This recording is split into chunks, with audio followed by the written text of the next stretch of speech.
आम्हाला द्वेष करण्याचा किंवा त्यांना परमिशन न देण्याचा काही प्रश्न नव्हता। प्रश्न असा आहे की तुम्ही जातीय सलोखा जो ठेवायला पाहिजे तो बिघडवायचा का प्रयत्न करता।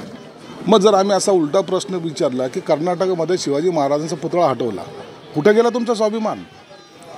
ही तर ही घटना घडलेली आहे, ही दुर्दैवी घटना घडलेली, परंतु तिथून शिवाजी महाराजच हटवले त्या टायमाला स्वाभिमान तुमचा कुठे गेला होता? गहाण ठेवला होता।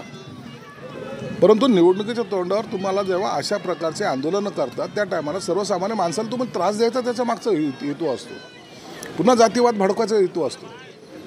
उपमुख्यमंत्री, मुख्यमंत्री, पंतप्रधान यांनी माफी मागितली आणि तो त्याच भव्यतेचा पुतळा आपण उभा करणार आहोत हे आश्वासन दिल्यानंतर आपण या अशा गोष्टी करायला नको।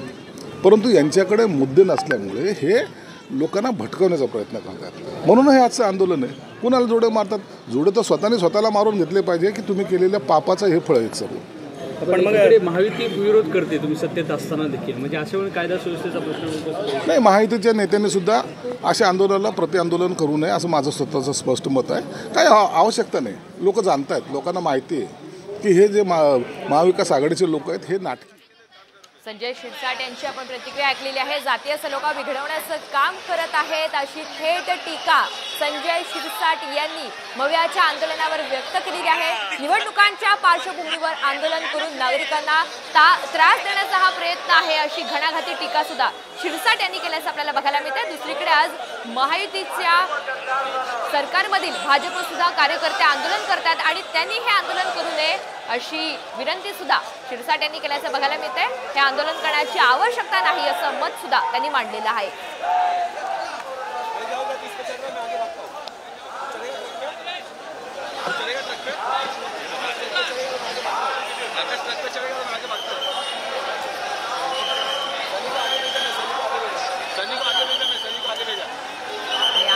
अत्यंत महत्त्वाची पार्श्वभूमी म्हणजे राजकोट किल्ल्यावर डिसेंबर 2023 मध्ये उभारलेला छत्रपती शिवाजी महाराज यांचा पुतळा 8 महिन्यात कोसळल्यामुळे खरं तर राज्यभरातील शिवप्रेमी दुखावलेत आणि याचा आणि महायुती सरकारचा निषेध करण्यासाठी महाविकास आघाडीच्या नेत्यांनी ही आंदोलनाची हाक दिली।